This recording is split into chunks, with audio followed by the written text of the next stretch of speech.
Hello my friends, and welcome to the Metal Shop. Today is the long-awaited update to the 1981 Goldtop Les Paul. I know I promised this update a long time ago. I actually had this guitar modified within just a few months of posting that first video, and about a year ago I had it refretted. So anyway, I did swap out the little mini humbuckers, the Goof Hider P90s, mini humbuckers that fit in the P90 opening in this guitar. Right after I purchased it,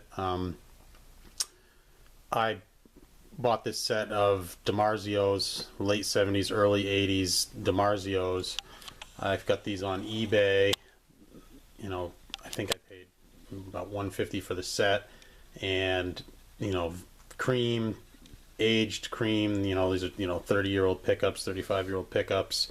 They came with Les Paul, the curved mounting rings. The cream was also nicely faded.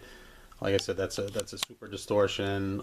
That's their DiMarzio's version of the PAF at the time. I also had to buy a pick guard that fit humbuckers instead of the P90s. I did try and kind of ham-fistedly modify the pick guard that came with this guitar, and I just ended up destroying it. So I know a lot of people opposed this modification, putting the the humbuckers in there, but it really seemed fortuitous that I picked up the guitar. I intended to put humbuckers in it. I found a set of humbuckers that clearly came from a Les Paul from the same era that matched it perfectly. It was really what I wanted, so I went ahead and did it. The difference in the size, it really isn't that much. A P90 is about 1 3/8 inches, and really a humbucker is about 1 7/16 inches. Maybe you need 1.5 inches for a rough opening, so I really didn't have to cut that much out to mount the humbuckers in there.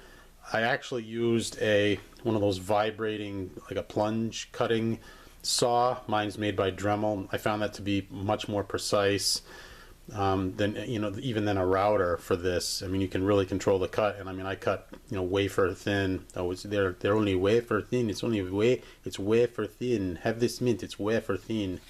Some guys look at that reference.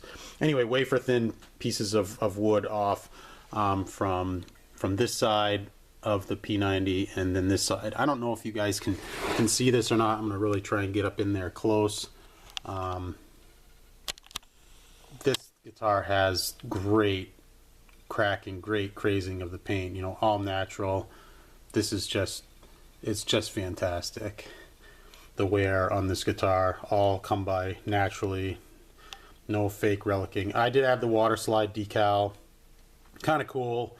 If I don't like it, it'll come right off. Maybe it'll leave a little wear mark underneath it, where the oh yeah, look at that cracking in the paint.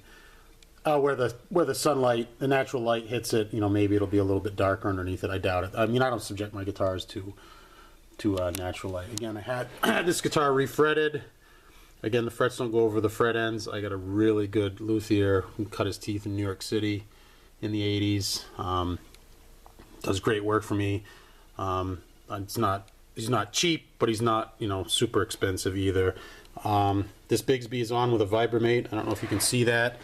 I aged it. I acid etched it just to match the guitar.